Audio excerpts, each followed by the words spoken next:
Let me share screen.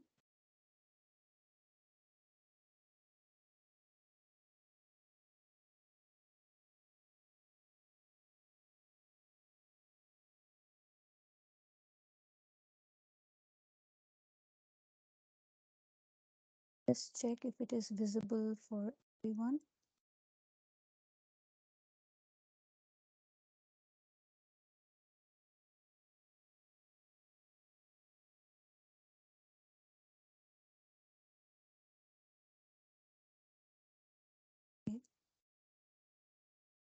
Okay, so in today's class, okay. So in today's class, I will talk about probability and probability distributions, the different kinds of probability distributions, and how to use or calculate the moments and why they are relevant. And then I'll spend some time on random walk problems as well, as it was requested in the last class. So uh, let me get going. Okay.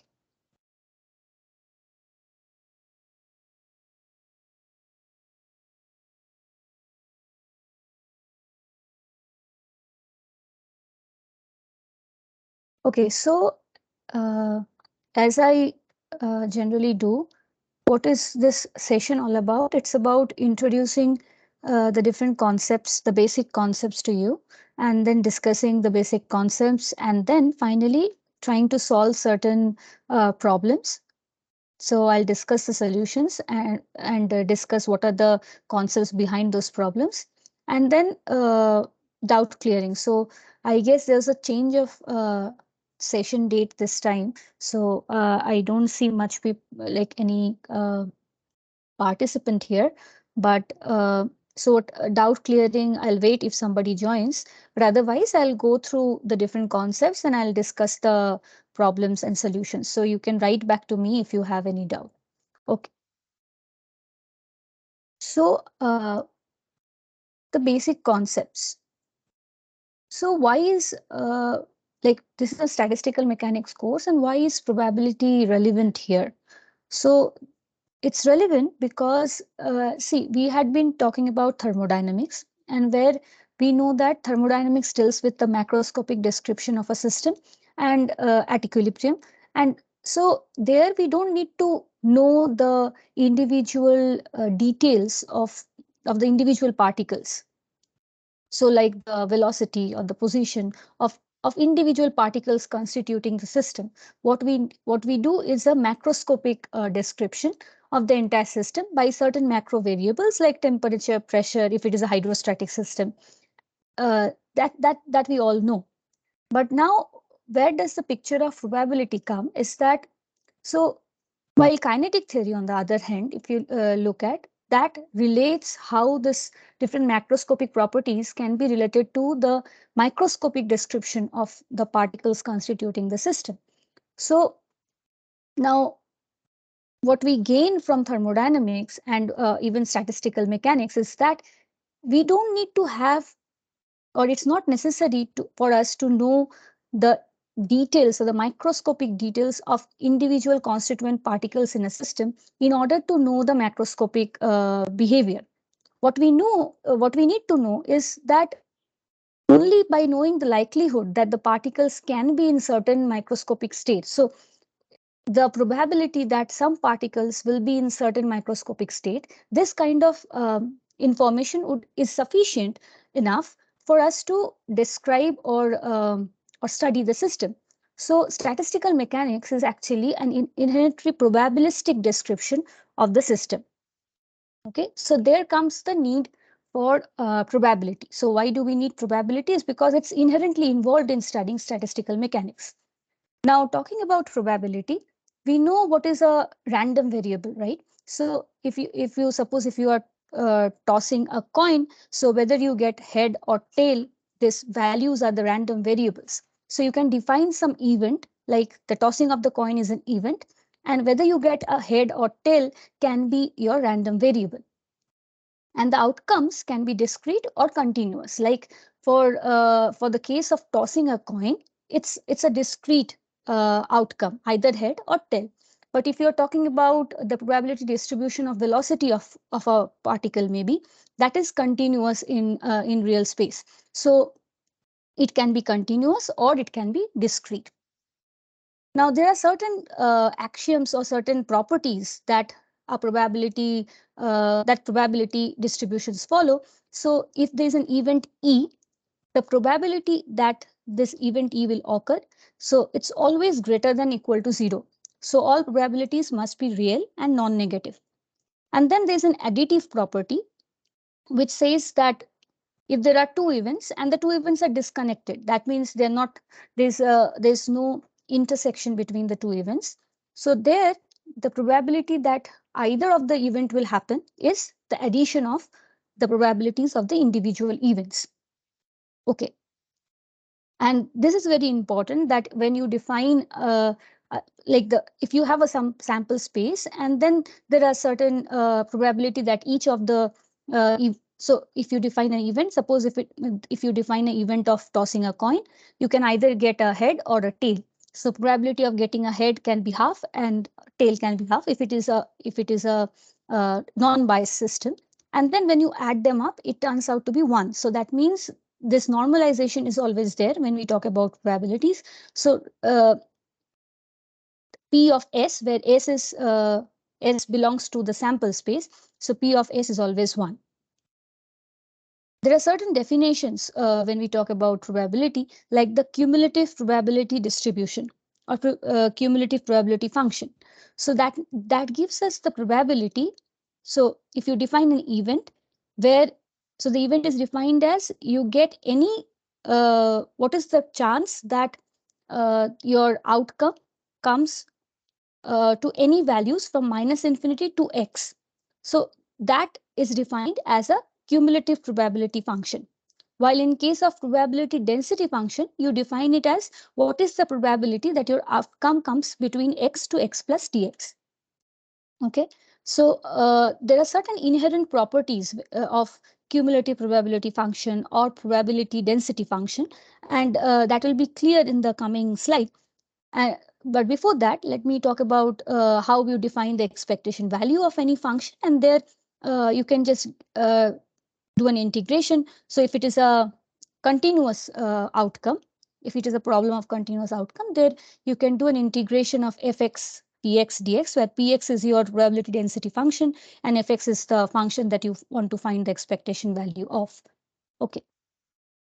So now the first question, which kind of will tell us tell us about the different characteristics of cumulative probability function, is the following. So if you are given these two curves and you are said that which one among the following can be a cumulative probability function. So the excuse me. Okay, so the answer is this one. So why is this? This is because when you say cumulative probability function, you are trying to find the probability that a certain outcome lies from -infinity to x. So that means when you define such a variable, it should be a monotonically increasing function. And so cumulative probability function of -infinity should be 0 because there's nothing less than that. And the cumulative probability function of infinity should be 1 if you are defining a variable x, a random variable x, and you are trying to find the probability distribution of that. So the cumulative probability function should have a monotonically increasing nature, and then it should satisfy this kind of boundary conditions, which does not happen here. So this is a typical example of a cumulative probability function. Now, if you look here, this can be an example of a probability density.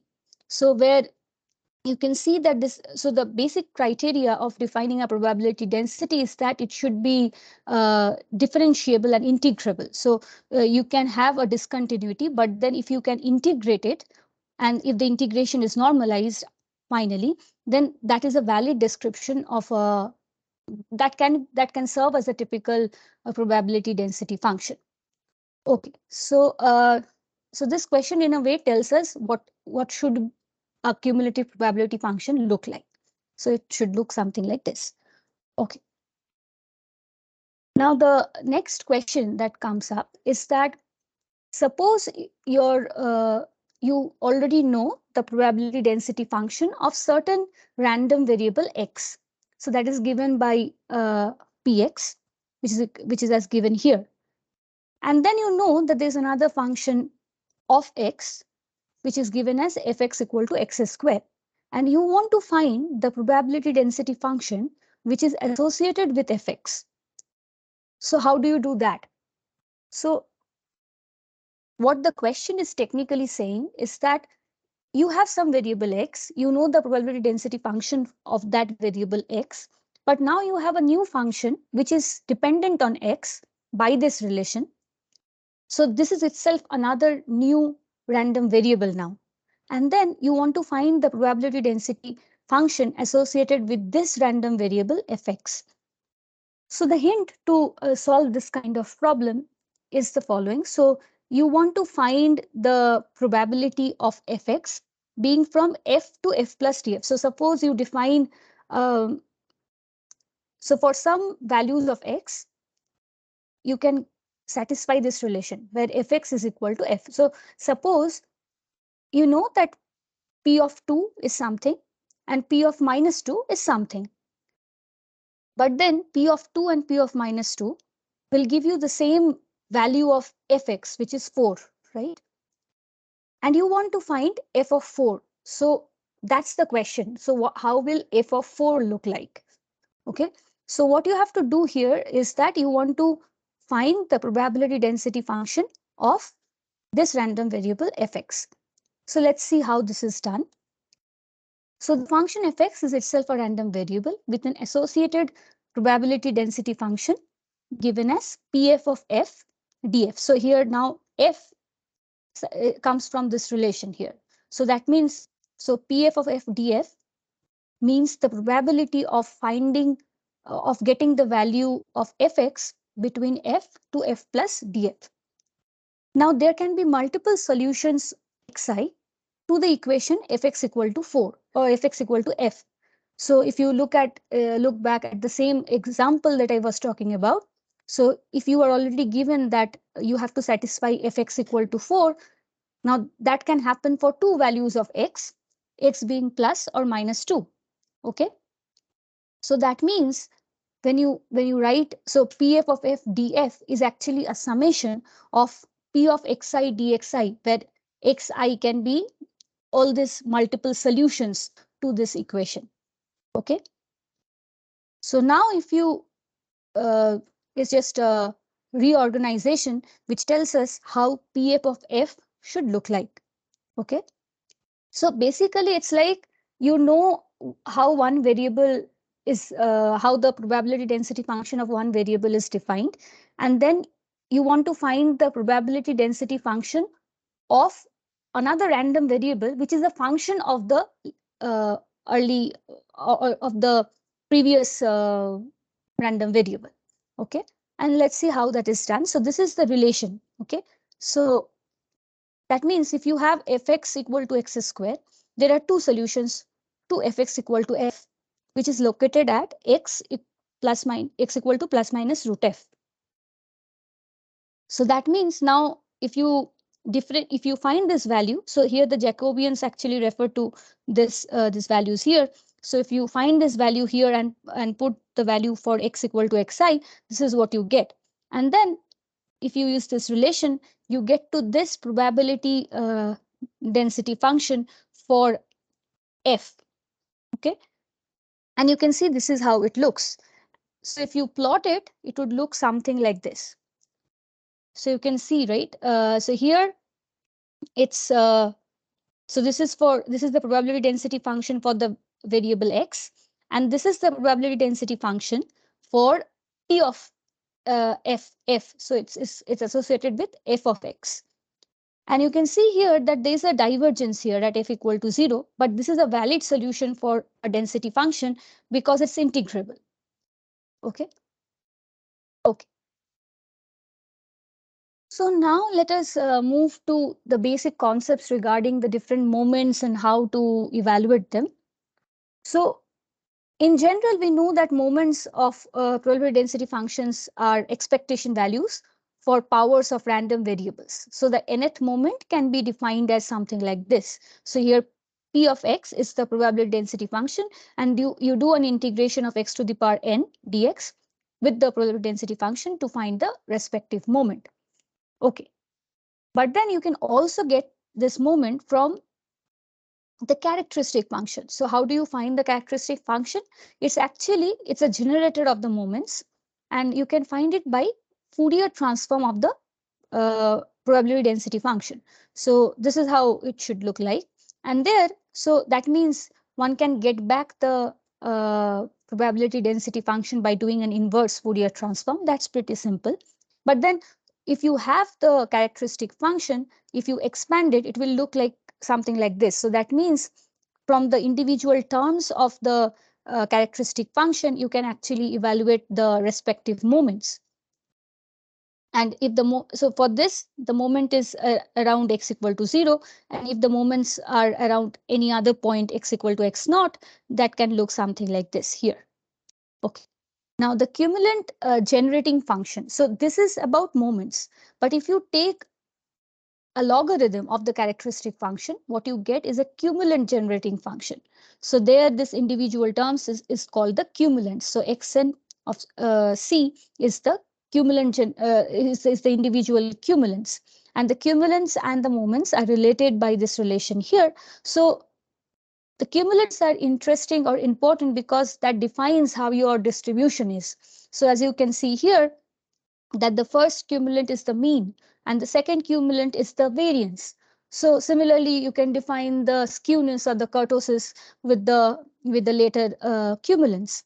And so if you know the cumulant generating function, or if you are given some probability density function, you can follow this procedure to get to the cumulant generating function, and that will provide you with the cumulants. And from there, you can get an idea, or you can define or describe or characterize your system or your probability distribution.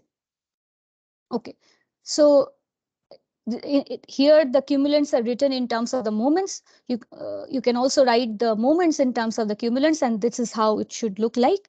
And here it's an easy way of remembering this, where you can see. So if you have two, if you are defining the second moment, so you can see how what are the different ways of grouping them, and according to the different ways, you can actually try to remember how the cumulants can be used to define the moments.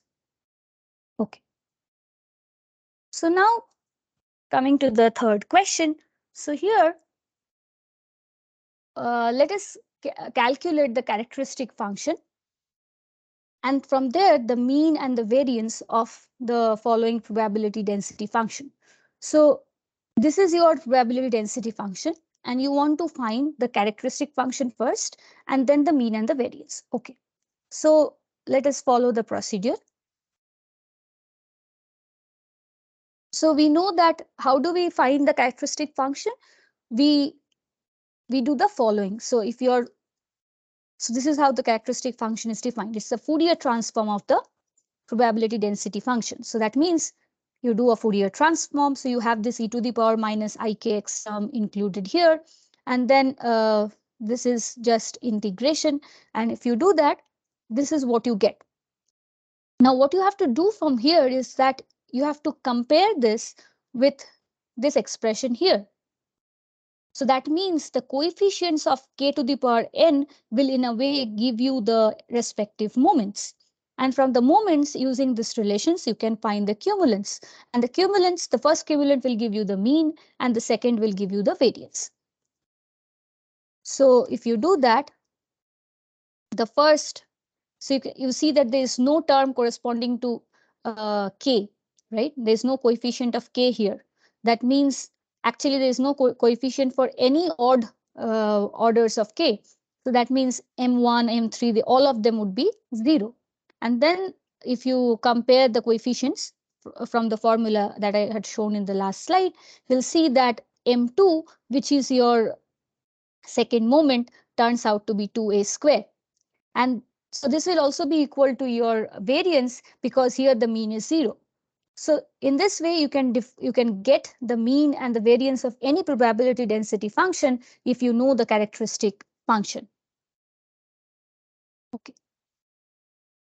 So now what is interesting here is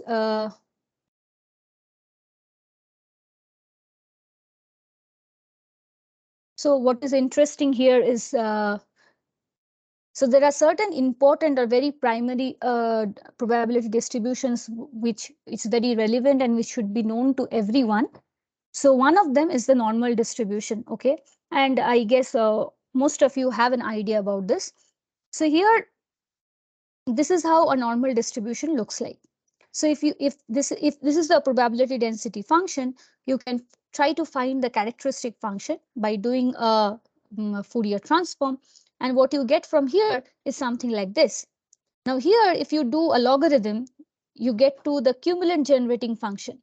And if you remember, from the cumulant generating function, you can actually find the individual cumulants. So this tell you that the mean of the normal distribution should be lambda, while the variance should be sigma square, and all the other or higher cumulants are all zero. So this tells us that normal distribution can be completely specified by just the first two cumulants. Okay, and this makes the computation of moments very simple, because now you can write the moments in terms of the cumulants and you can define them. Okay, now uh,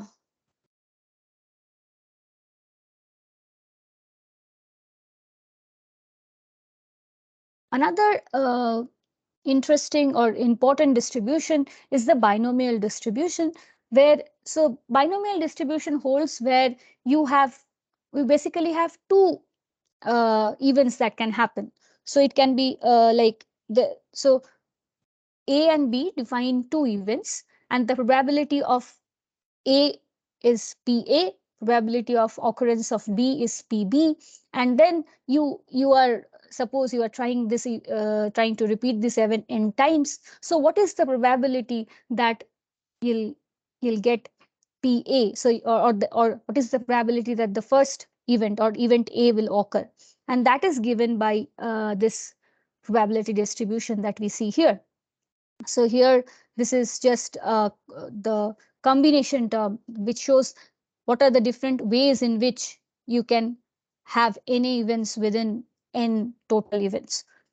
So this is basically the coefficient which can be obtained from the binomial expansion of PA plus PB to the power n, and that's why it's called binomial distribution. And this gives the number of possible orderings of NA events A and NB, which is n minus NA events of B.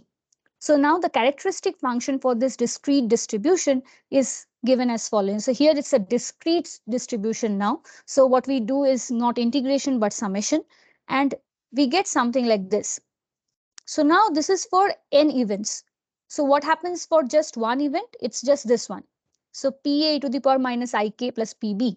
Here, if we do a logarithm, we get the cumulant generating function, which is given as n into ln this term. So P1 of k or ln P1 of k can be termed as the cumulant generating function for a single trial. Hence, the cumulants after n trials are simply n times the cumulants in a single trial. Okay. So in each trial, now the allowed values of NA are 0 and 1 with respective probabilities PB and PA. So PB, because the allowed values of NA being 0 means all the events are, so those are all B events. So that means that corresponds to probability PB. And when PA occurs, it's happening with probability PA. So that means now if you what you can do here is that you can expand this term. So you can expand P1K, and then you can compare each of the coefficients of the order of the powers of K. And what you get from here is that NAL, so for all L, so for all moments of NA, it's equal to PA. So that means after n trials, the first two cumulants would look something like this. Okay. So here, if you take PA common, what you get is 1 minus PA, so that is equal to PB. So this is how the mean, and the variance are defined for a binomial distribution. What's interesting here is that now if you find the standard deviation, it will vary as root over of n. And now the relative uncertainty, which can be given as the ratio of the standard deviation to the mean, will become smaller for larger n because it would go as 1 by root over n. Okay, so this was for binomial distribution. So there are only two probabilities now, like two events.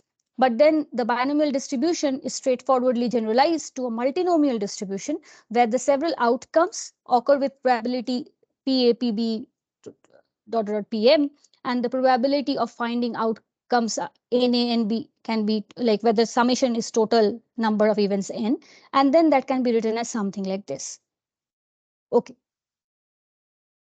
now what we can get to from the binomial distribution is something like something called Poisson distribution, which happens when the number of events are very large, and then so these are the criteria. So where the probability, so suppose there's a system is set, a process is set to follow the Poisson distribution, where what happens is the probability that one and only one event in the interval t plus t to t plus dt is proportional to dt as dt tends to 0.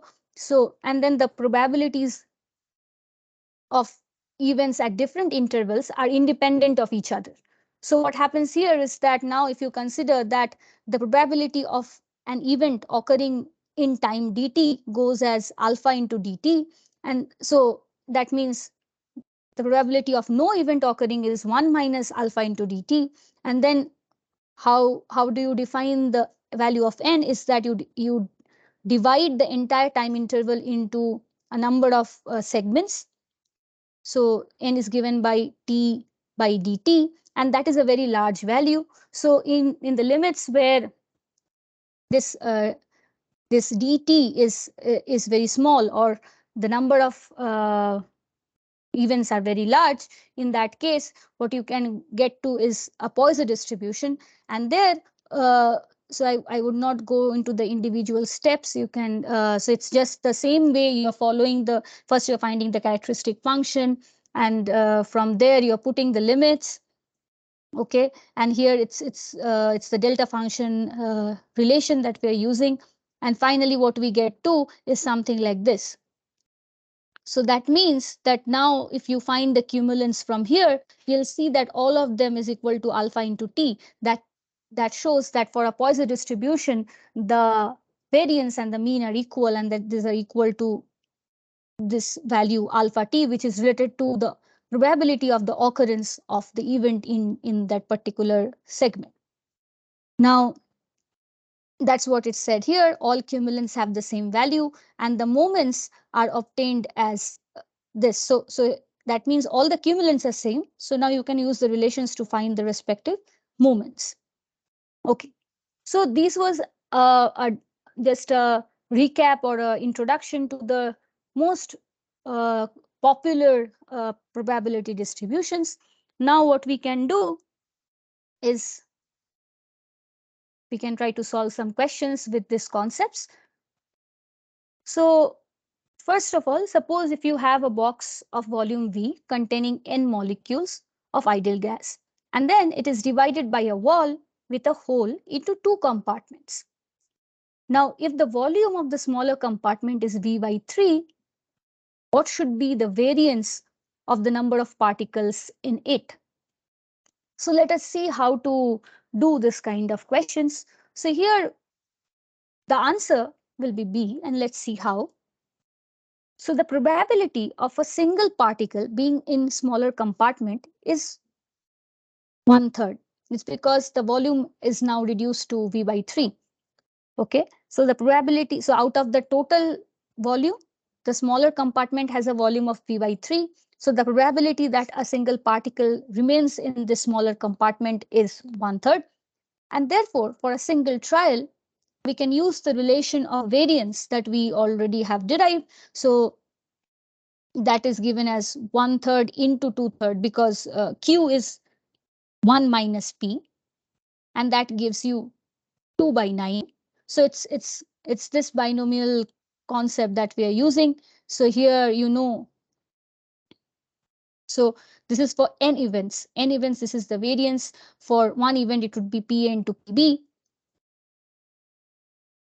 Okay, sorry. So that means for one event, it's P into Q, and this is what you get.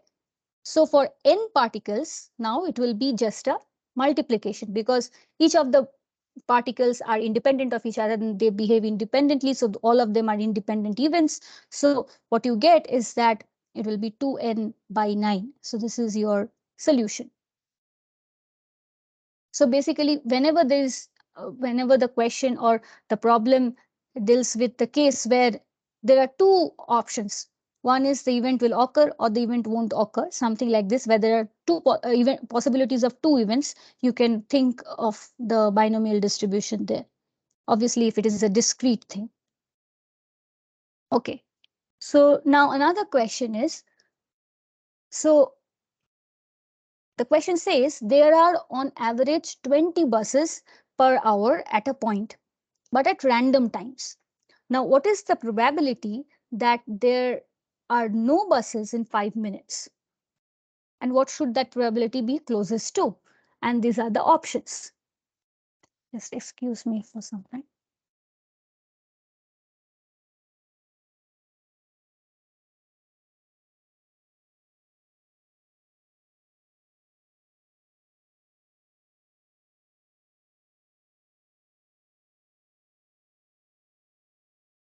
B372, uh, are you listening to me?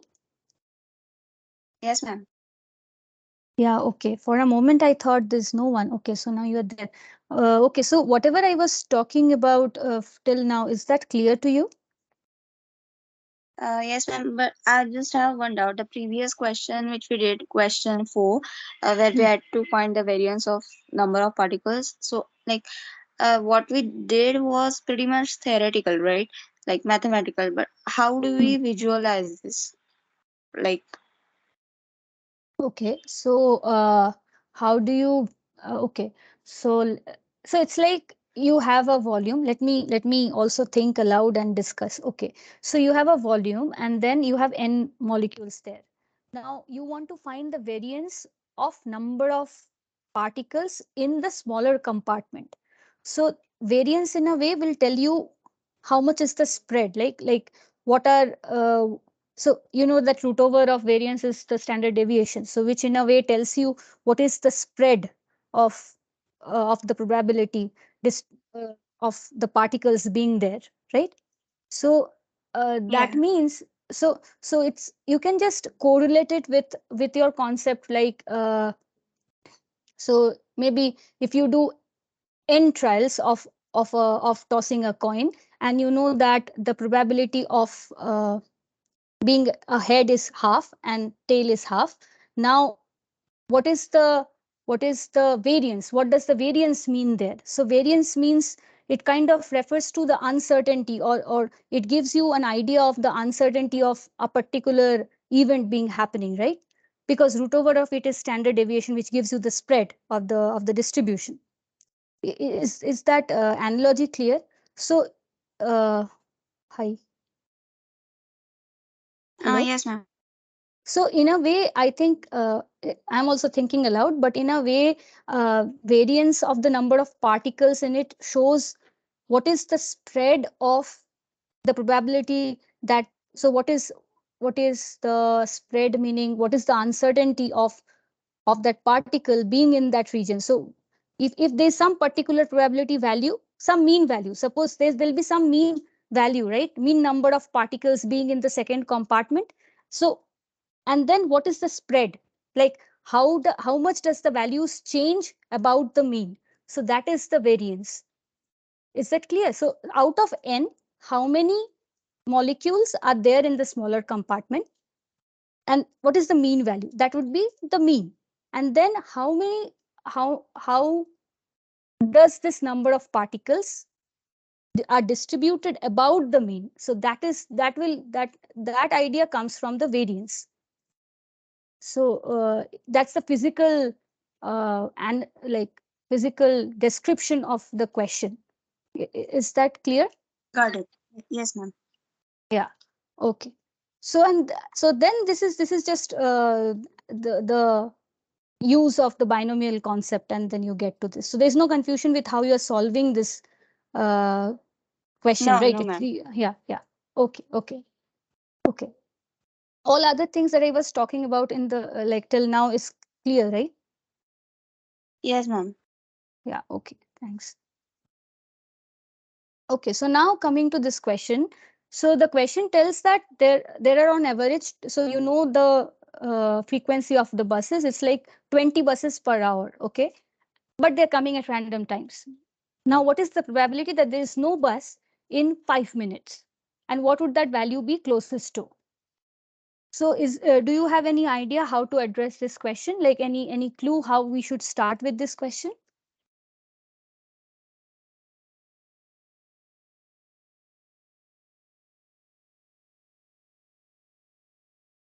Hi.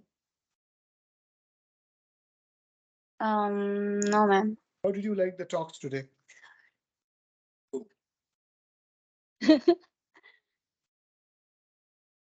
So, okay, so okay, let me get back to this. Okay. So, see how we should deal with this is that so on average there are 20 buses per hour. Now, what is the frequency if we bring it down to 5 minutes? Okay, so that means you can define an event like one like at least one bus in 5 minutes or no bus in 5 minutes. So that is how you should define your event here, because that you want to find the probability of that event, right? So is that clear till now here? Yes, ma'am. Yeah, so let's see how it's done. So here what we'll be using is the Poisson distribution, and we know this is how it looks like. So now we know that there are 20 buses per hour. So now that means just unitary method, there are 5 by 3 buses in 5 minutes. Okay. So now this is your lambda. So this is the probability of the occurrence of the event. Okay. And now if you use this relation, what you get to is something like this. Here n will be 0 because we want to find the probability of the case where the event does not occur. Okay. And so this is what it looks like. So generally one has to use the Poisson distribution where the probability is so where you have this kind of concepts, like you have a time like where the number of events are quite large, and then you so basically these are the criteria that the probability of one and only one event in that interval, in that time interval, or in that interval is proportional to time. So it has a dependence, and then they are independent, and then here n is much greater than 1, so it's a large sample space. So in that case you can use the Poisson distribution, and then you get to this value of the probability. So for this case the answer would be D. Is this clear to you? Yes, ma'am. Yeah, okay. Okay, now let us go to the other question.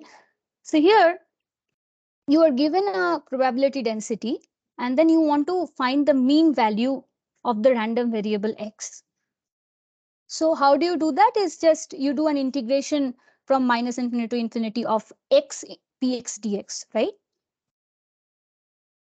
So what do you get when you do that? Can you just write out? You don't have to solve it actually. If you just write it, you'll understand that you don't have to actually solve it. You can just say it right away. So just try to write integration of x px dx and see if you can tell me what would be the solution.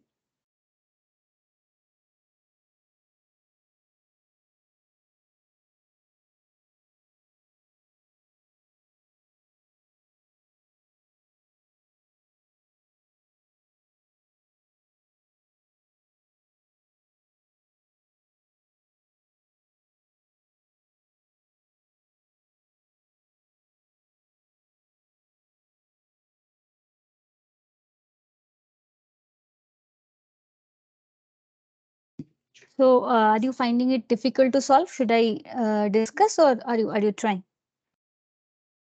No, ma'am. Yeah, okay. So what you do is that, see, you can just write it like this, right?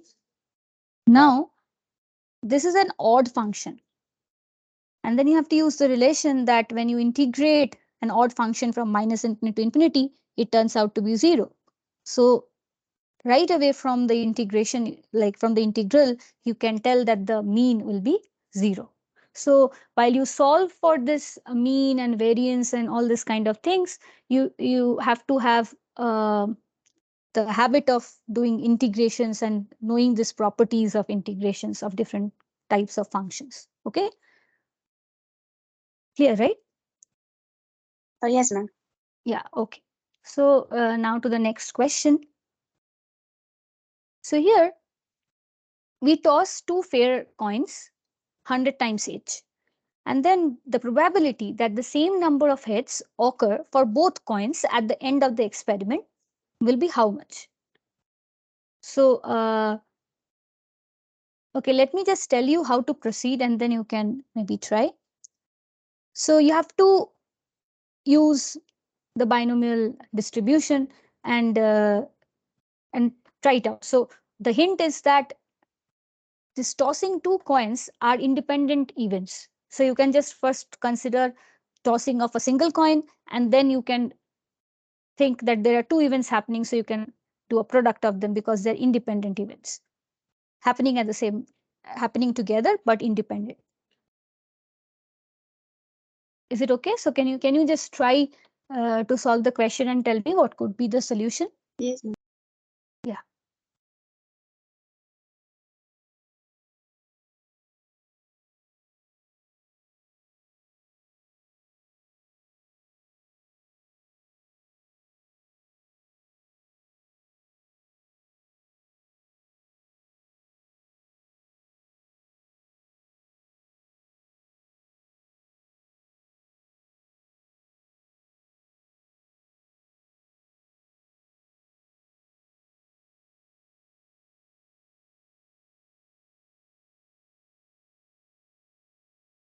So for one particular coin, consider that n is 100, and then you know what is PA and what is PB, right? It's a fair coin. So that means the probability of getting a head is half. So PA is half. And then PB is also half because 1 minus half is half. And then you get an expression for one coin. And then because these are two independent events happening together, you can do a product, like you can, it would be a square of the thing for one coin. So for the two coin, it would be a square of that.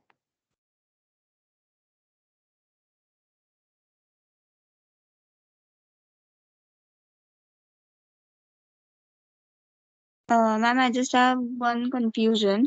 Okay. We say that PA would be our probability of heads, right? And then the Hmm. question says the uh, same number of heads should occur on both the coins. So, Hmm. does that mean we will have to take the function twice? Because there are two coins, right?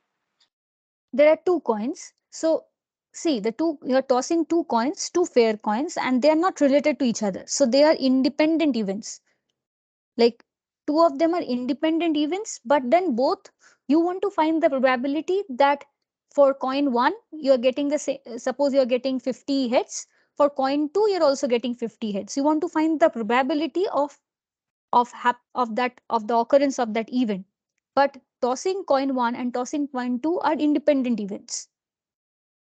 Okay. So the hint that I can give you is that try to find for one coin first.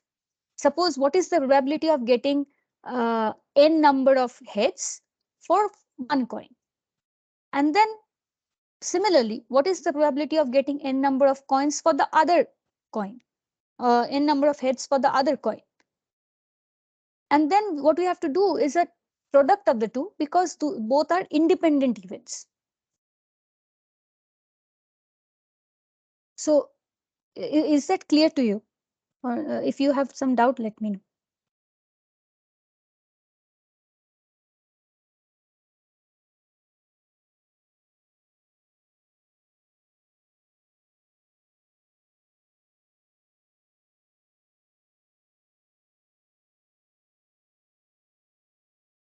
So, like for example, when you toss one coin and you want to find what is the probability of getting a head, that is half. Now you have two coins, and what is the probability of getting head in both the coins? What you do is half into half, right? So it's along the same line. Why do you do half into half? Because both are independent events, and you are considering them as independent events, but you want to get head in both of them. So you want to find the probability of that event. So similar goes here. So, ma'am, can we take NA as 1 here? So Na, when you take Na as one, that means you're finding the probability that you get one hit for both coins. So that is so that means here then it will be one, right? No, I'm So actually confused with the what value of NA should I take, because that will change the answer. So Na, the options which are given, that N is supposed to replace our NA. Is Na, that correct? correct, correct, correct. Okay. Okay. It's your variable here. The Okay. same number of head is your n.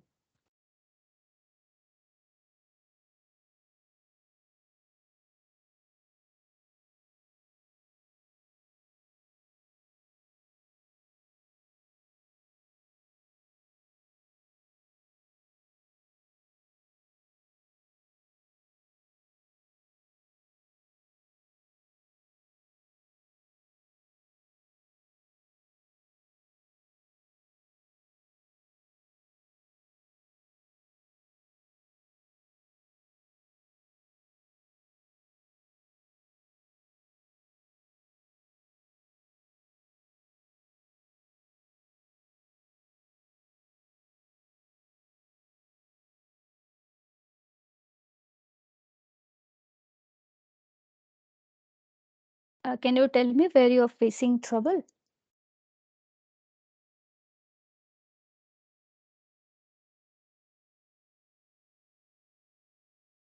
My my answer is not matching.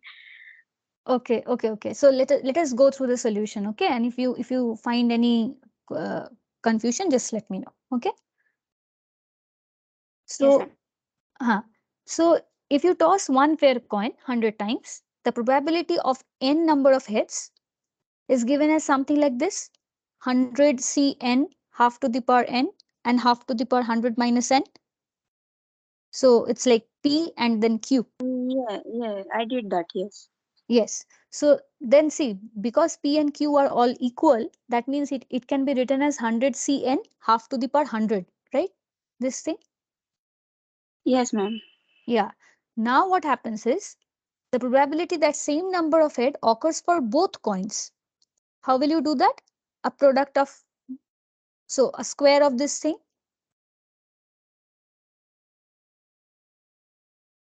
Okay, okay, I got it where I got wrong. Yes. Yeah. Okay. So now what you do is just, simplifying this, and the solution comes out to be this, right? Yeah. Yeah, Yes, I yes, guess yes, these two are same, yes. it seems. Yeah. Okay. Okay. So it's clear. So I'm going to the next question. Okay. So here, what we will talk about now is about conditional probability. So what does conditional probability mean? Suppose you have two events, E and F, and then they're associated with the same sample space. So what is the conditional probability of an event E is given by the fact that what is the probability of the occurrence of E given F has already occurred.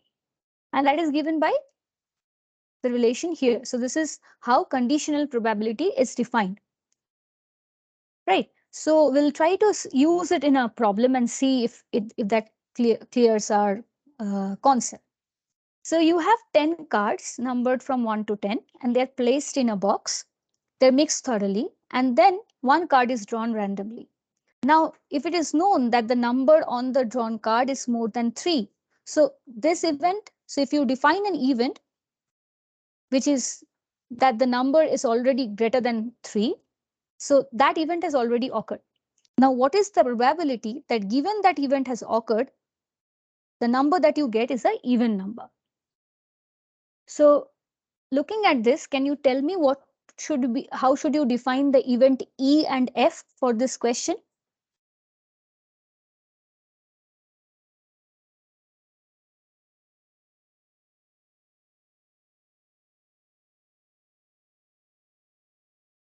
The probability that the number would be more than 3 would be F, Correct. and the probability that the number is even would be E.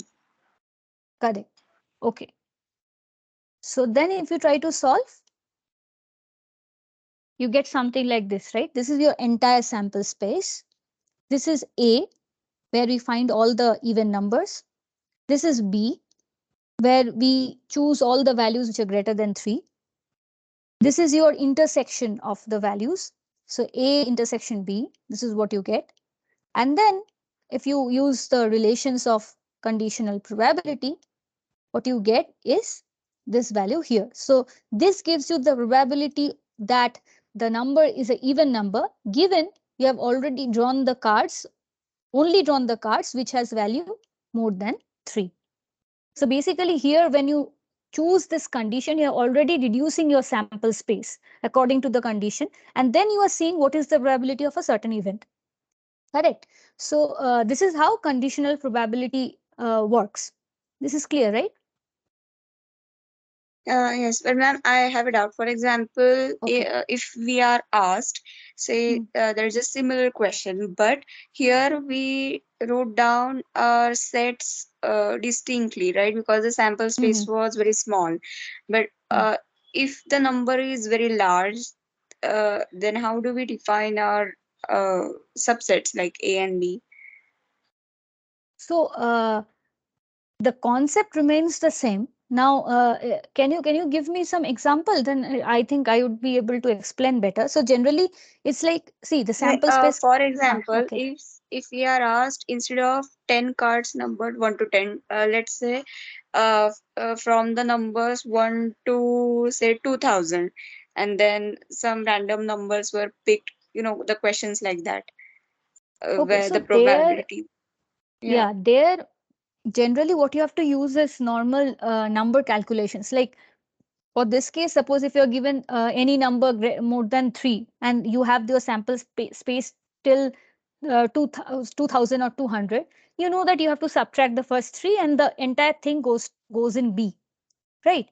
And then what would be the number for A? It would be half of that because all the alternates will be even and odd, right? So all this kind of concepts come in that case. So if you have 200 numbers, that means the number of even numbers would be 100. So you can say that P of A will in that case will be half, right? Similar to the one here. And what would be P of B? P of B will be 200 minus 3 by 200. So Okay, depending, so uh, we in that case we just look towards the size of the sets instead of the actual element. yeah, not only the size. See, it depends on the question that is being asked. You have to, uh, so so you have to find something. So suppose if you are said maybe what is the number, suppose the factors of or the multiples of 4. So that means you have to divide the number of sets by 4, right? So depending on the question, like what is the condition that is asked in the question, you have to think that this is your total number space, this is the total sample space. How many times can this event happen? Now that can be addressed depending on the question that you have. So if it is said out of 200, you want to find only the multiples of 5. So you know that you have to divide it by 5 and you'll get the total number. Obviously probability here deals with number of events that satisfies that condition. So it depends on the condition, how you have to simplify. You always don't have to write this thing. You have to see how many out of the total number, how many times that particular condition gets satisfied. Is that clear? Yes, ma'am. Yes. Yeah. Okay. So another important thing in questions of probability is this theorem of total probability. So suppose you have this events defined as E1, E2, En, dot dot dot En, and then they they belong to the same sample space S, and you suppose that each of these events has some non-zero probability of occurrence. Okay, and then you define A as any event which is associated with that same sample space A. So what is the probability of the occurrence of A? So how we would do that is that, so here P of A by E1 means the probability of occurrence of A given E1 has happened. And then you multiply this to the probability of occurrence of the E1 event. And similarly, you take a summation over all the different possibilities or different events that is possible in that sample space, and that gives you the total probability of the event you are looking for. Okay, this is called the theorem of total probability. And then there's another concept which is the Bayes theorem. I think we have heard about it once in our lifetime already. So here this tells us that if you have this n number of non-empty events which constitute your the same which comes from the same sample space, and then they are pairwise disjoint, so there's no intersection between these events, and they all of the union of all those events will give you the entire sample space. And then if you define a event A with some non-zero probability, the probability of occurrence of one particular event E1 or EI given A has already happened is given by this relation here. So this is called the Bayes theorem. So you can get to these formulas by using the Venn diagrams, but I won't go to the derivations. You can look it up in books. But then this relations are very important in solving questions or dealing with probability problems. So let us see how we can use them. So here you have a box containing 100 coins, out of which 99 are fair coins. And then one is a double-headed coin. Now suppose you choose a coin at random and toss it 3 times. It turns out that the results of all 3 tosses are heads. So what is the probability that the coin you have drawn is a double-headed one? So how do you plan to proceed with this question?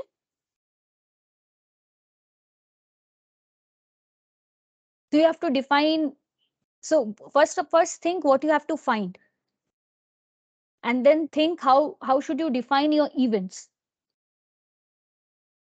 I think we should use that bias theorem, and the event that all three tosses are heads, that would be the A. Okay, And uh, that would be the A. Okay, so okay, um, so all 3 tosses, all like all 3 tosses, and it turns out to be head. That is your A, correct? And you want to find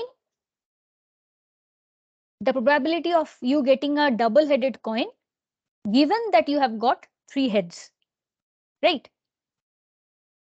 yeah, so the final condition, that the probability that the coin which is drawn is double headed, that would Hmm. be our E1.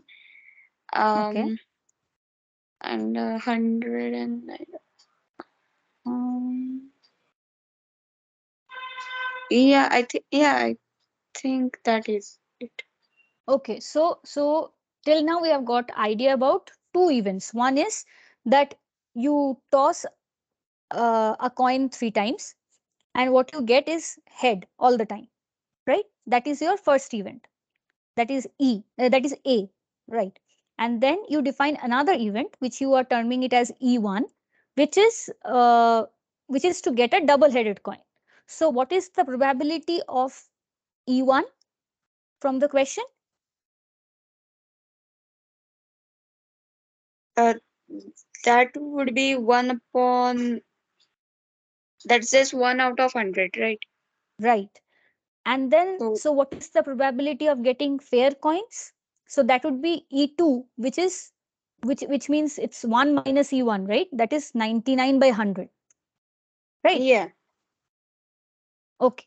So till now what we got is, so E1 is is the so here E1 and E2 are defined in opposite manner. So suppose E1 means fair coins. So we know that probability of fair coins is 99 by 100, and E2 means double headed coin, and that has probability of 1 by 100. And then you define an event of tossing three coins and getting three heads. So probability of getting three heads, given that you have a fair coin, will be 1 by 8. Is this clear? Yeah, we just use that formula. Half into half into half, right? And then Yes. probability of getting a head, getting three heads, while you have chosen a double headed coin, it is 1. This is also clear because if we have already chosen a double headed coin, we'll always get head, right?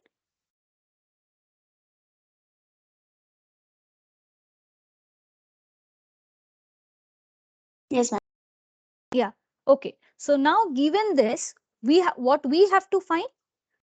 We have to find the probability of E2 given A has occurred, right? So we have to find E2 by A. So can you try solving it out and tell me what's the solution? Yes, ma'am. Yeah.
Are you trying it out? Yes. Yeah. Okay.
So the answers might not match exactly. It might be close to some value.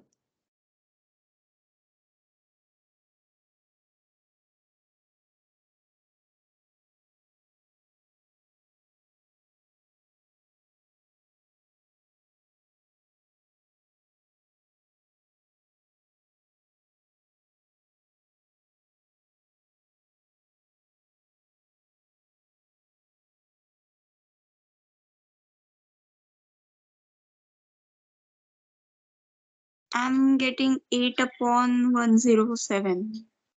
Correct. So how much that value comes close to? Um, You are correct. that comes to 0.07. Yeah, this value, right? So you did something right like this, right? And then you put Yes, the ma'am. individual values and you get something like this, which is close to option C, right? So generally, when you have questions regarding Bayes' theorem, the primary thing there is to first identify the events. What are the events depending on the question and what you have to find. So if you succeed in defining the events, rest becomes very easy. Okay. Okay. Now let's go to the next question. So here a person plans to go from town A to town B by taking either of the routes. One is this route, okay, or another is this route. So R1 plus R2 or R1 plus R3. These are the two routes. And the probability of following this route is half, and the other route is also half. Now, further, there is a probability that R1 will be blocked, and that probability is one third. Probability that R2 will be blocked is one third, and the probability that R3 is blocked is also one third. So, now what is the probability that he or she would reach town B? So, can you tell me how to proceed with this question?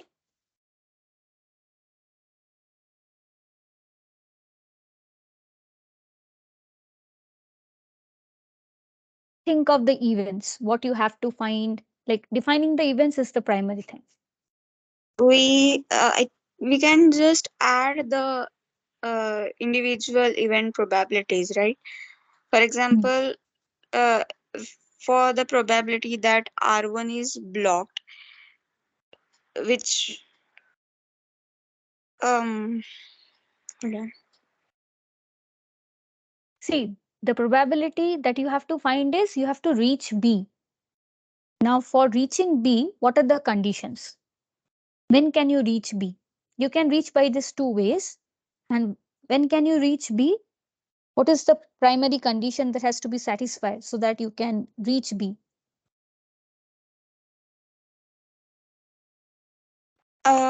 When R1 is blocked, which means we can't go to B, so we can subtract that 1 by 3 from our total probability of reaching B. So 1 minus 1 by 3. So whatever that would be So uh, that is this part, right? So obviously for reaching B, R1 should not be blocked. So the first yes. thing is that so you have to find there is one event which tells you that to reach B, you have to find the probability that R1 is not blocked, and that is two-third. Correct. Now Yeah, so R1 mm, R1 is not I blocked. think Huh, that tell me. that solves our question, right? Because the rest of the calculations, that would only mean we are taking either of the paths. But uh, I mean, what I'm saying is, if we do 1 minus 1 by 3, that would give us 2 by 3, right? So that would conclude the our final probability of reaching B, because we are removing the part where we can't reach B. No, see, the prime first condition that has to be satisfied to reach B is you have to come through this path. And so for that, R1 should not be blocked. But then here, there is a probability that R2 is blocked, and there's a probability that R3 can also be blocked. So those conditions also has to be taken into account, right? When, when you say that R1 is not blocked, you so two-third means you will reach here. That's fine. Now what next?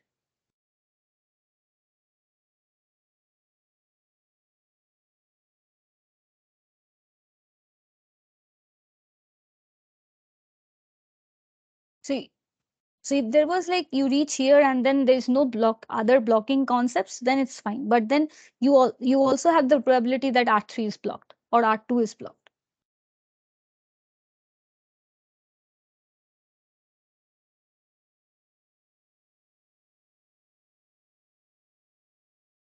I'm not sure. Yeah, so see, R1 is not blocked, so that means you can reach here. But then you have these two ways to go to B. One is via R2 and one is via R3. So here there are these things that, so you can go via R2 when even when R3 is blocked, right? So that means there'll be some concept like this. So see, given the probability that R1 is blocked is 1/3, so R1 is not blocked is 2/3. Fine. Now you reach to this place, probability from A to B without restriction. So A to B without restriction is half. Okay. Now in route R2, you have to consider that the R2 can also be blocked. So if R2 is not blocked, the probability is 2/3, right? So 2/3 into half. That is the probability that you can follow this path, R1 plus R2, right? Is that clear? Like Yes, ma'am. once you reach here, two things has to happen. First is R2 should not be blocked, and then you know what is the probability of following the path R2. So that is half, and then 2/3 because it's not blocked. Same goes for R3. Probability of following R3 is half, and the probability that it's not blocked is 2/3. So this is the probability that you'll be able to follow the route R3. And then what would be the Ma'am, total? Huh, I have a doubt. yeah. The given in the question is for probability for R1 plus R2 is 1 by 2 and R1 plus R3 is 1 by 2. So here when we say that we are taking the root 2 and its probability, so we should not be taking that uh, So you're 2 thinking if by, you're taking it two times, you're considering that thing two times. So yeah. yeah, the question. So here when you say that it's following the route R1 plus R2, it doesn't mean that you have already come from here to here and then here to here and the entire thing is half. It it means that you can, in the overall question, you can go through this path that has a probability of half. You can go through this part which has a probability of half. So R1 plus R2 doesn't mean that you have already considered like this thing is already into it.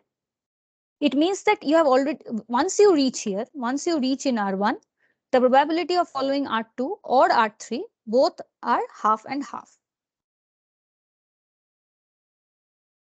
Is Okay, that got it, clear? got it. Yeah, yeah. Yes, yes. So that means first it has to be R1 has to be unblocked. Once that is there, you just add up the probabilities of going through this part or this part, right? So again here, so whenever you do these questions, try to define your events and the conditions. So that sorts out the question. Okay. Now question 11. So you have an electronic circuit and it has 10 to the power 4 components, and it performs its function successfully with probability of 0.99 if there is no faulty component. And the probability that there is some faulty component is 0.05, so 5%. Now, if there is a faulty component, the circuit performs successfully only with a probability of 30%. So what is the probability that the circuit performs successfully? So if this is your probability, what should be the value of X? So can you tell me how to proceed? Try to define the events and the available information in the question.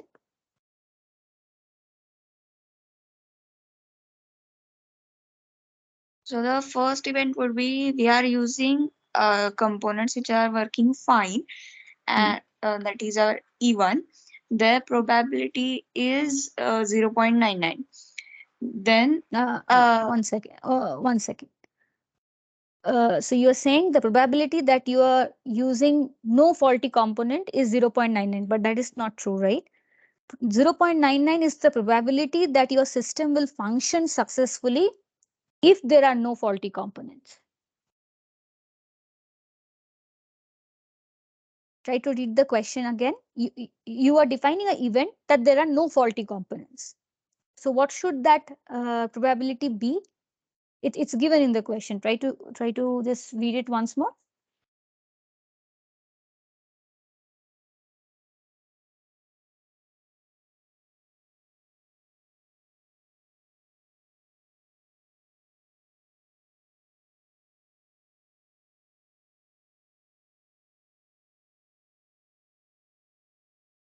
Um, uh, Sorry. The first event would be there are no faulty components, and probability of that occurring would be 1 minus 0.05, Right. because then the second event would be there are faulty components, and probability of that occurring would be 0.05. Then um wait, oh, I'm gonna go wrong. um that 0.99. How do um you define 0.99? It means that the system functions successfully given that there are no faulty components. that that would be our A of the previous thing, right? Or maybe it could be, we can take it as a third event, E3, that the system performs See, successfully. yeah, see, the trick is whenever you are given something like this is the probability if this happens, it means it has some conditional probability concept already inherent in it, right? So suppose if you, so what you have to find the probability that the circuit performs successfully. So one event should be that the circuit performs successfully. That is your event A, suppose. Okay. Now, what is 0.99 then? Think in terms of conditional probability. That is A E1. A by E1. So probability of success given there are no faulty components. Right. And Right. then, okay, very good. And then what is the other thing that you need in order to find the probability of event A? What is the other That information that that's is, given in the we have to find a probability of A E2. No, no, sorry. The A E2 is given, which is 0.3, and we just have to find a probability of A. right? So try doing it. See how much it comes out to be. Yeah.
Any problem? No, ma'am. Yeah. Okay.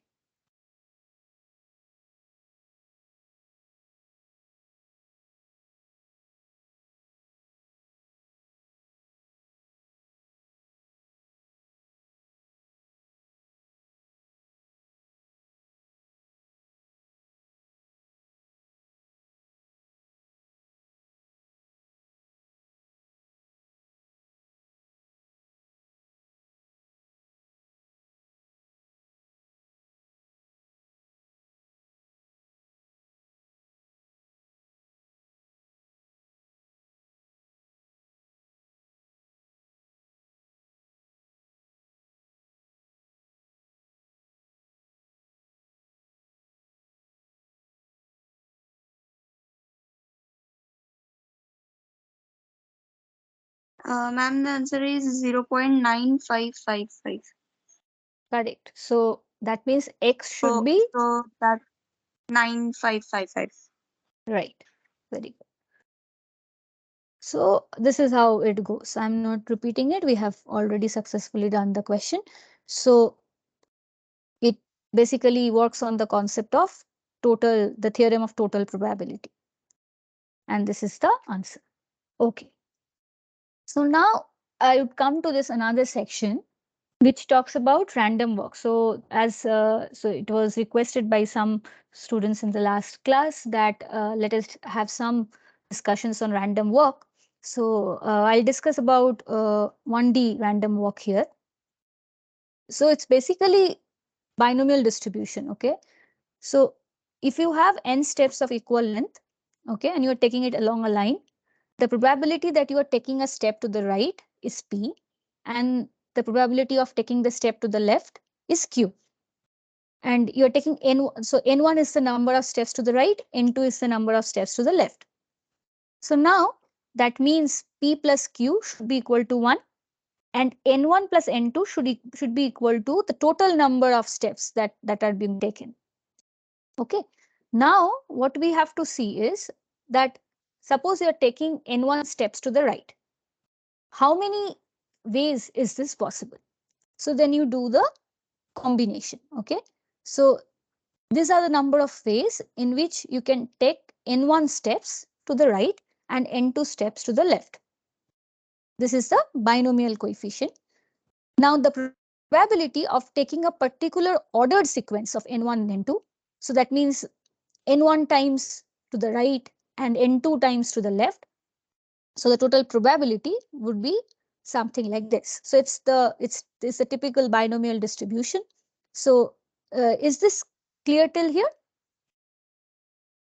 Yes, ma'am. Yeah. And then now we want to find the mean number of steps. So the mean number of steps n1 to the right. So the mean of n1. And how do you do it? We use the concepts of binomial distribution. So what we can do is we can do a summation of n equal to 1 to infinity n into the probability distribution, or we can use the concepts of characteristic function. So we, because we already know how to define the mean, so it's p for a single trial, and for n number of trials it would be p into n. And similarly, the mean number of steps to the left will be given as q into n. So here the variance again is a variance of the number of steps to the right, n1. So variance of n1 is given as n into pq, and then the root of that gives you the standard deviation. So all this is the typical binomial distribution. Now suppose you are taking, so the next question will be dealing with this. So what happens in this random walk is that you have this probability of taking some steps to the right, some steps to the left.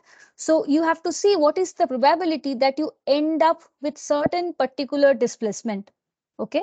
And we'll see how we can use this concept in defining the probability of a particular displacement in some particular number of steps. So consider an asymmetric random walk with probability p for a half to the right and q for a half to the left. The probability wn for m hops to the right from the total number of hops capital N is given by the binomial distribution. Now what is the probability of the total displacement being m after n hops? So that means here you have to define, see, p and q or 1 minus p is known to you. What you have to define is you have to define m or n minus m in terms of the displacement, that is your variable here. Okay. So what you do is that, see, the displacement would be the difference of number of hops to the right minus the number of hops to the left. So from there you can define m and n minus m in terms of your total displacement, that is your variable here in this case. And then if you substitute it here, what you get is something like this. So this is the probability distribution for the displacement being m after n hops. And then for asymmetric random walk, so for the case where p and q becomes equal to half, there you would get something like this. Is this clear? Ma'am, why we can you please explain again why we took that m is equal to n plus m by 2? Okay. So what is m? M is the difference of number m of the hops to the right minus number of hops to the left. So that means m is equal to small m minus capital N minus m. Is this clear? Ah, yes, ma'am, yes. Yeah. So then capital M becomes 2m minus n, right? And from there you can find m. Yes, ma'am. Yeah. So then you similarly you find n minus m and you substitute it here and this is what you get. It's clear till here, right? Yes, ma'am. Yeah. Okay. So now given this ideas and given this knowledge, let us try to solve this question. So we have two drunkards and then they start out together at the origin, each having equal probability of making a step to the left or to the right along the x-axis. Okay. Then we want to find the probability that they meet again after each one makes n steps. So you can do this question or you can think about the question in terms of their relative motion.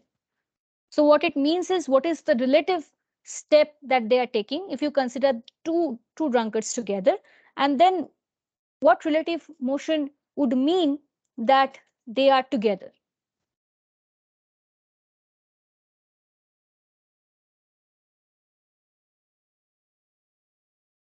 So Ma'am, can you we can consider three different cases, right? They both go to the left, they both go to the right, or they go in opposite direction, but they walk in circle to meet again.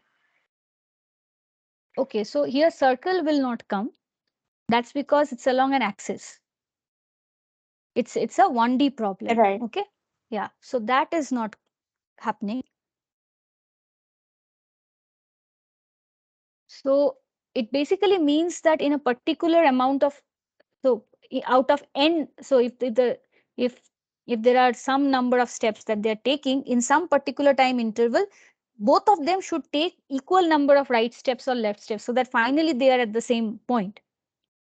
But it becomes difficult Um, if, okay, tell me.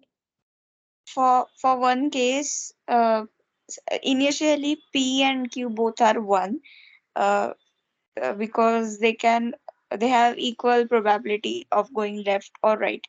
So if we take P as going probability of going right and Q as probability of going to left, then initially P and Q is both one. Then One if second, one we second. Yeah, I'll, sorry, but see, the probability, if you say that the probability of going to the left and right are both equal, but both are two possible solutions, right? Now, each of them can't be equal to 1 because then the total summation will be equal to 2. Now, probability, you know the yeah, no, that's normalization, right? that's what I was Yeah, saying. Well, yeah, initially, sorry, not one. There would be half then. yeah. Okay. So P and Q both would be half. Then in first case, when they are going to right both, so Q would be 0. Okay. Q can't be There would 0, but the number of events that Q happens can be 0. So that be a means all, Q raised. yes, yes. Okay. And similarly for case 2, P raised to that term, that would be no, wait. If So this becomes difficult because see, they so the first person can first move right while the other can move left, but then the other person can again move right and this can move left, right? Then they come to the same point.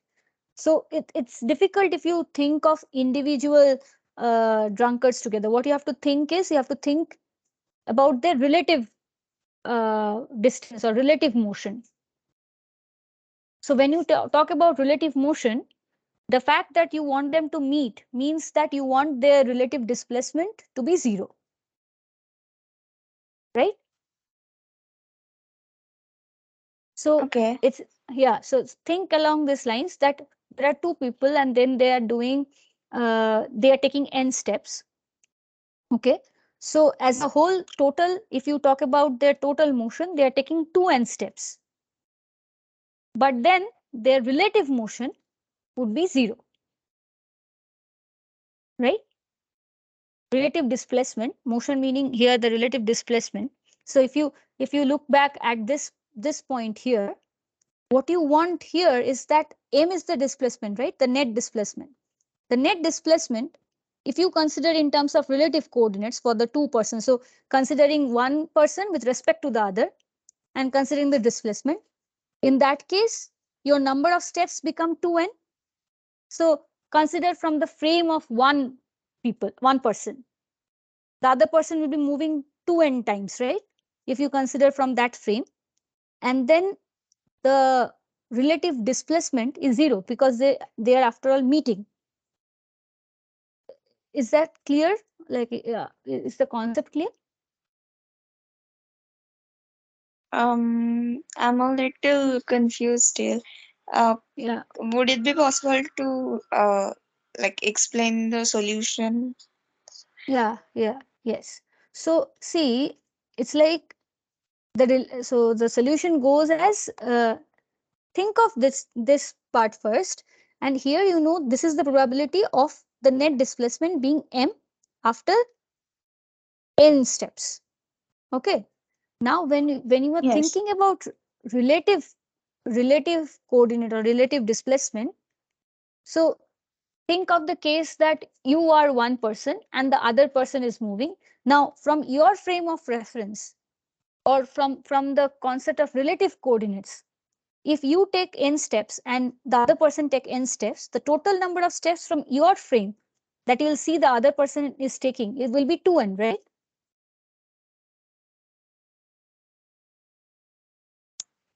Yes. uh, so you understand, right? So from my frame I'm moving, but from my frame I'm not moving, the other person will be moving. So you have to consider the relative coordinate, like relative steps. So the relative steps in that case, the total steps, that is the total steps when you consider their relative motion, and that turns out to be 2n. Is this, can you just imagine the situation? Yes. Yes, ma'am. Yeah, and then if you consider from that relative coordinate, what happens when we meet? Our relative displacement is zero. So in that case, m becomes zero. So thus what you need to find is p of 2n for m equal to 0. So use this relation and see what p of 2n at m equal to 0 gives you.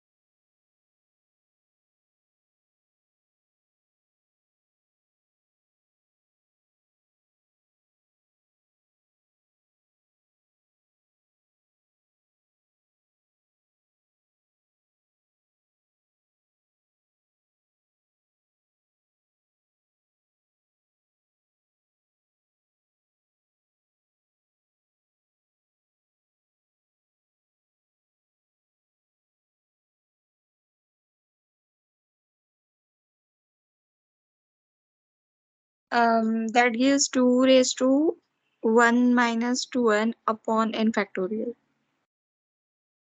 So so what did you do in this formula? You use this expression, and then what changes did you do? Just take n, like substitute 2n for n and 0 for m. Right. So which is what is the solution that you're getting?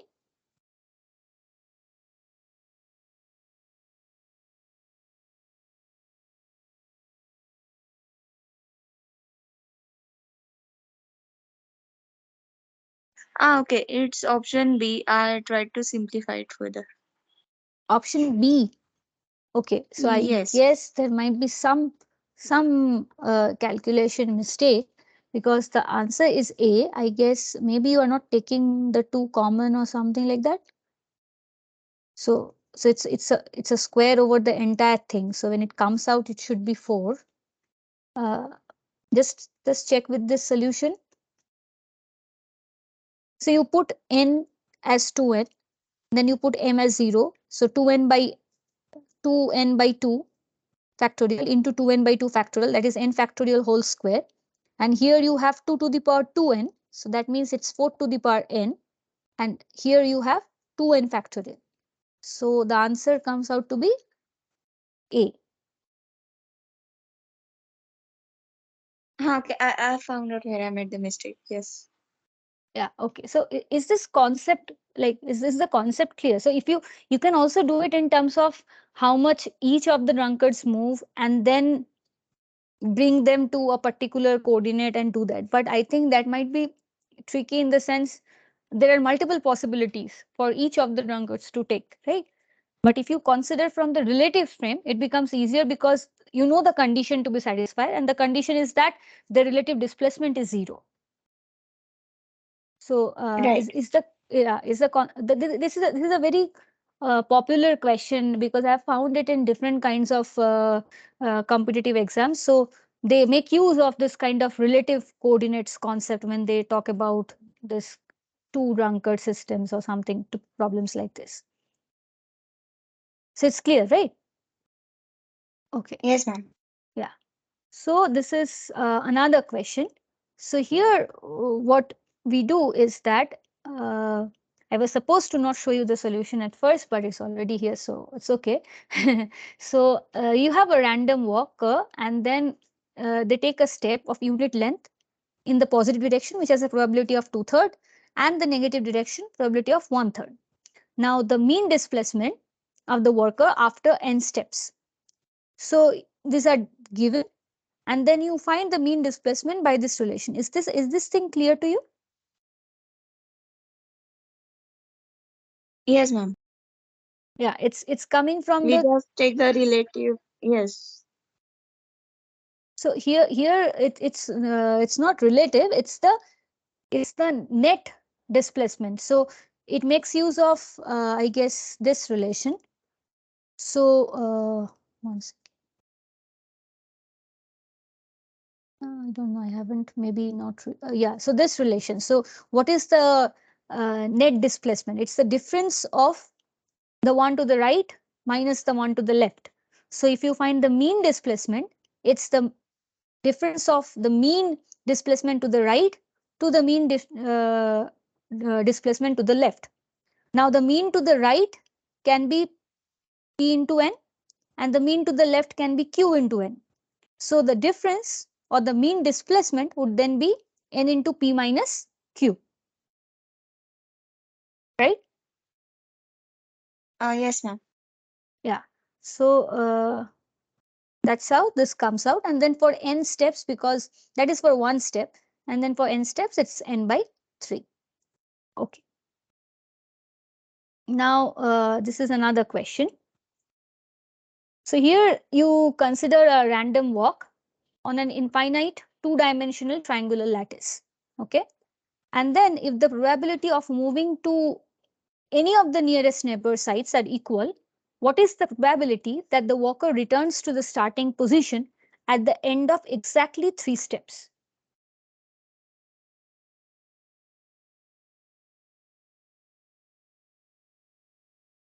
So, can you tell me how to proceed with this question?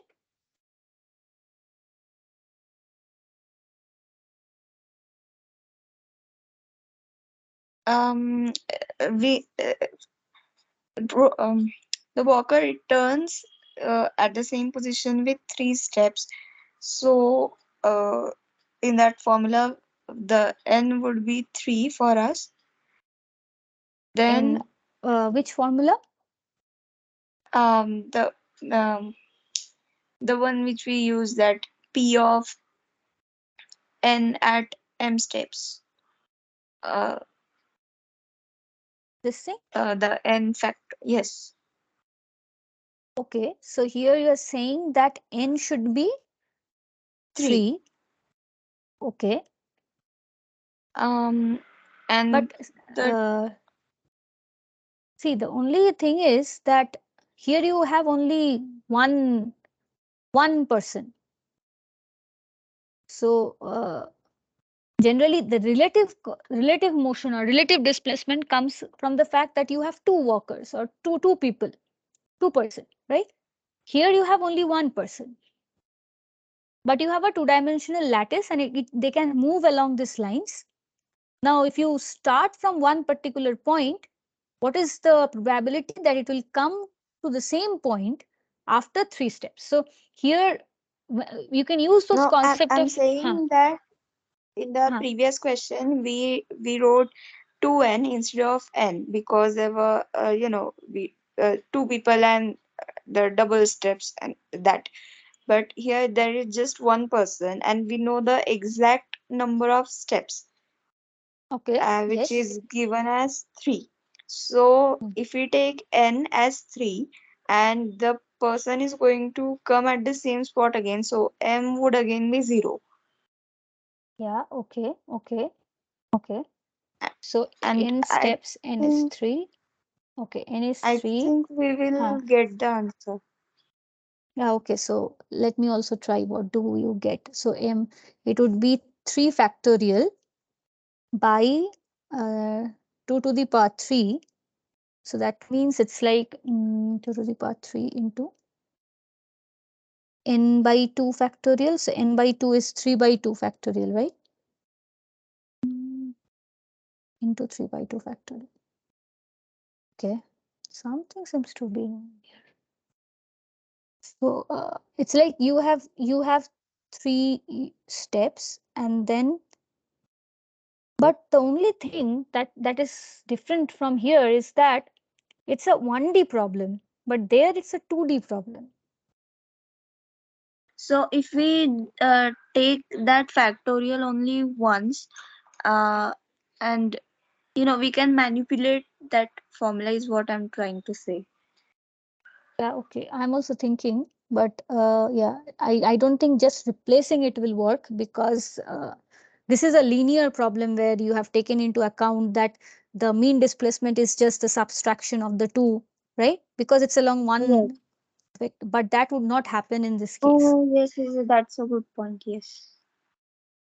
So obviously the concept is correct that if you get something like this for a two-dimensional motion, and then if you put m equal to 0, you would get the expression. But then I'm just thinking how can you extrapolate from here to there?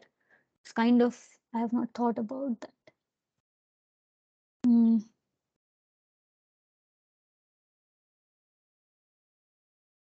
So it's like I don't know, it might not be that trivial because of that. I think no, I think it will still stand because if we draw a triangle and say there Okay. is 3 points A, B, C. Now, Hmm. uh, if we go from A to B, B to C, and C to A, then A to B and C to A are going to be in opposite directions, right? So they will nullify each other anyway. So what ultimately remains is B to C. So we can use this formula, right? So even if we are changing directions, ultimately our total movement that we need to consider would be for one triangle it would be just one line if we are going to Uh, return to same spot. okay. So if you think along that, so that means you start from here, you go somewhere, some along some line, and then the other two cancels. That's what you're saying, right? Yeah, So the two motions are going to be opposite anyway, so they're one is positive, one is negative with respect to each other, right? yeah, that is fine. But see, when you are talking about, so what this thing, whatever we did, we took into consideration that. Uh, So it's along the line, meaning that it is linear with the step, right? So plus and minus, something like that. But here, will that be the case? Because okay, so I think that a factorial bracket of n minus m upon 2 whole factorial, I think mm, we should not be taking that bracket, because we took that because there was possibility of walking in other direction, right? When we were doing it in linear way. So first bracket indicates we are going in one direction in the linear, and second bracket was for we are going in the opposite direction. But in this case, it's just one direction, right? And m is 0 uh, anyhow. So we should uh, just take the one bracket. so So if that n by 2 factorial only. And that 2 raised to n, we took that 2 raised to n because, um can you please go back to that derivation page where we had derived this formula? this thing, right?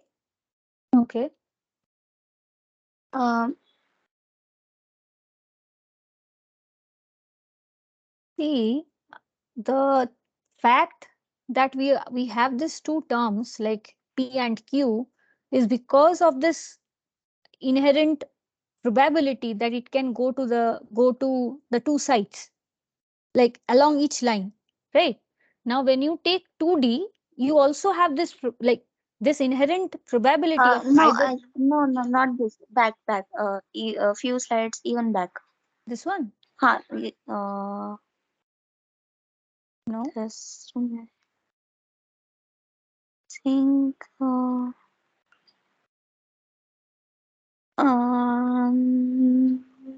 not this one. Okay, what do you like? So suppose if this is the formula, right? This is the formula. You're saying P and Q. This thing comes because you have two options of going to one side of the origin and the other side of the origin, right? Right. Yeah, but then that also remains here. But it's the only added thing here that you have is that you have this lattice and you have to move along this lattice. But there also you, so if you get an origin, you have options of going on either sides, right? So so this inherent probabilistic concept is always there. So what if you just think that you, the fact that you're saying the two will be opposite and they'll nullify, it's so that can be vectorically, it's fine, but then you have the probability uh, i- i- included in the system, right? Suppose if you start with this point, suppose you start with some point here, now you can go in any of this directions. So how do you take that into account if you just consider that you are moving in one way, right? That information, that freedom will be lost, right? But Right. yeah, so you have to consider the probability that you can go in any of the ways, but now it's not just, so if it was a line, you could have gone either this way or this way, but now you can move along all these ways. So move along these lines. So I guess, so the thing is pretty simple in the case that you, so generally when the formula that we have, that is along a line and then we do plus and minus, but the inherent concept is that you have two probabilities, one of going to one side and one of going to the other side. Here you have options of going to all these sides if you start with one point. So you have to think along that line. So suppose if you start from here, how many ways can you go? And then you have to plan your steps in such a way that after three steps you come back to the starting point. So it's just the options or the number of options that you have once you start with one point. Think along that line.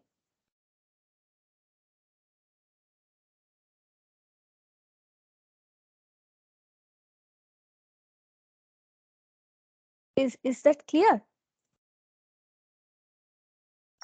Yes, but I'm still a little confused. Can you please explain the solution? Yeah, so suppose you start with this point. Okay. Now, in how many ways can you move from here? If you have to move along this lattice, 6. 6 ways.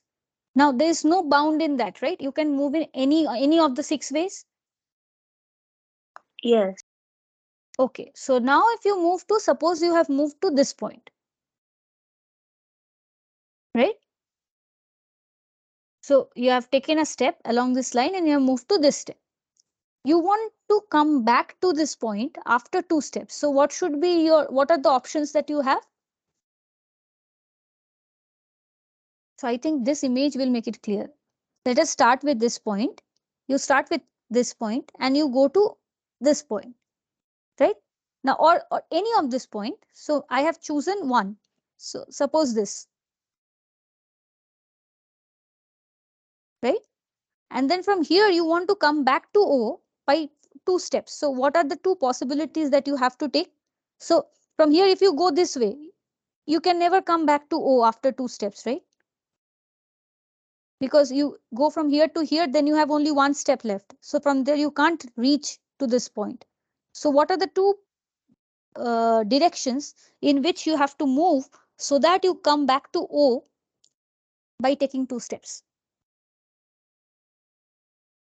We can go O to A, from A Okay, to F, and F to O, okay, or we can go O to A to B, and B to O, or we right. can go. No, we are just taking A at the moment, right? Hmm. So yes, these two. These two, right. So that means that from O to start with, you can take any of the steps. So, so each of the step has a probability of 1 by 6, right? Yes. And then from this point or any point that you choose, I choose A. From this point, you have two options. Either you have to go this way or you have to go this way, right? Yes. And then once you reach here, there is only one way to go. You have to go only by this way, right? Right. So that means now if you have to find the probability, you can just do it like the probability that, so you can go in any way, any of the ways. So that means you have full freedom. So that means it's one, all the 6 options you can take. But once you reach at one of the point, you have only 2 options out of 6. So it's 2 by 6, right? 2 by 6, clear? Yes. And then once you reach here, or in F or in B, you have only one option out of the 6 ways. So it's like only 1 by 6, Right. right? So that means now this gives you the probability that after exactly 3 steps, you come back to the same point. Is the solution clear? Yes, ma'am. Yeah. So generally, see the line along which you were thinking. So you were saying that you start from here, then you move in any way, you move in any way, and then you have two options. So you can cancel. So these two will cancel. But the fact is that that is a direction idea that you are thinking, that this direction and this direction. So considering along this line, both of them are equal, so they'll cancel. But this is not the frame that you are looking at. So here you have to consider from the starting point, what are the options that you have, the probabilistic concept of the the options. So uh, am I making sense? Like, so you understand, right? Yes, ma'am. So yeah, yeah. So that's the thing. Like, it's not always trivial to extrapolate from 1D to 2D because the direction, the freedoms or the option numbers are changing, right? So I guess that's it.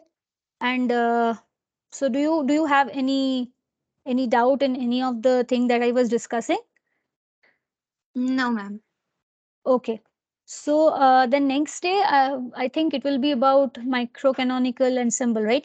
So already it has already been started in your classes. Um, I haven't actually uh, Okay. catched up on.